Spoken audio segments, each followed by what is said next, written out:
भारत चीन के बीच बढ़ रहे विवाद के दौरान चीन का सताया एक और देश फिलीपींस अब भारत के साथ अपने सैन्य रिश्ते मजबूत करना चाहता है। चीन की गुंडागर्दी सिर्फ लद्दाख तक ही सीमित नहीं है, बल्कि वह दक्षिण चीन सागर में भी वियतनाम और फिलीपींस जैसे छोटे देशों के साथ विवाद को भड़काकर उनके समुद्री इलाकों पर कब्जा करने की फिराक में है। वहीं पिछले कुछ समय में अब भारत भी दक्षिण चीन सागर विवाद में रुचि लेना शुरू कर चुका है। 13 जून की इकोनॉमिक टाइम्स की एक रिपोर्ट के मुताबिक ना सिर्फ भारत फिलीपींस के साथ मिलकर इंडो पैसिफिक क्षेत्र में काम करना चाहता है, बल्कि फिलीपींस भी उस विवादित क्षेत्र में भारत की एंट्री चाहता है। इसके अलावा पिछले हफ्ते ही फिलीपींस के नेवी चीफ यह पहले ही कह चुके हैं कि वे भारत के साथ संबंधों को बढ़ाना चाहते हैं। इसकी टाइमिंग भी बड़ी महत्वपूर्ण है, क्योंकि पिछले महीने से भारत चीन के बीच बॉर्डर विवाद चल रहा है। भारत चीन के बीच बॉर्डर विवाद में भारत शुरू से ही आक्रामक रहा है। भारत ने लद्दाख में चीन की एक भी नहीं चलने दी है।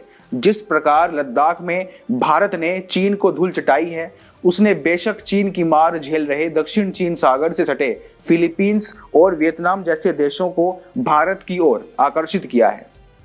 इसके अलावा भारत ने भी फिलीपींस को लुभाने में कोई कसर नहीं छोड़ी है। पिछले हफ्ते ही भारत के प्रधानमंत्री नरेंद्र मोदी ने फिलीपींस के राष्ट्रपति से फोन पर बातचीत की थी। इसके अलावा भारत की नेवी ने फिलीपींस की नेवी के प्रति भी बेहद सम्मान भरा आचरण अपनाया था। दरअसल भारतीय जल सीमा में फिलीपींस की नेवी के एक जहाज में अचानक आग लग गई थी। उसके बाद भारत की नेवी ने न सिर्फ मुफ्त में फिलीपींस की नेवी के जहाज को रिपेयर किया, बल्कि उनके 2 नेवी अफसरों को भी बेहतर मेडिकल सुविधा प्रदान की। इसके बाद फिलीपींस नेवी चीफ ने भारत की प्रशंसा के पुल बांधते हुए भारत के साथ सहयोग बढ़ाने की बात कही थी। कोरोना के बाद से फिलीपींस और चीन के बीच भी विवाद कम होने का नाम नहीं ले रहा है। इसी वर्ष अप्रैल में दोनों देशों के बीच विवाद तब बढ़ गया था जब चीन ने फिलीपींस के फेरी क्रॉस रीफ द्वीप पर अपना दावा ठोक दिया और उसे अपना प्रशासनिक केंद्र बता दिया।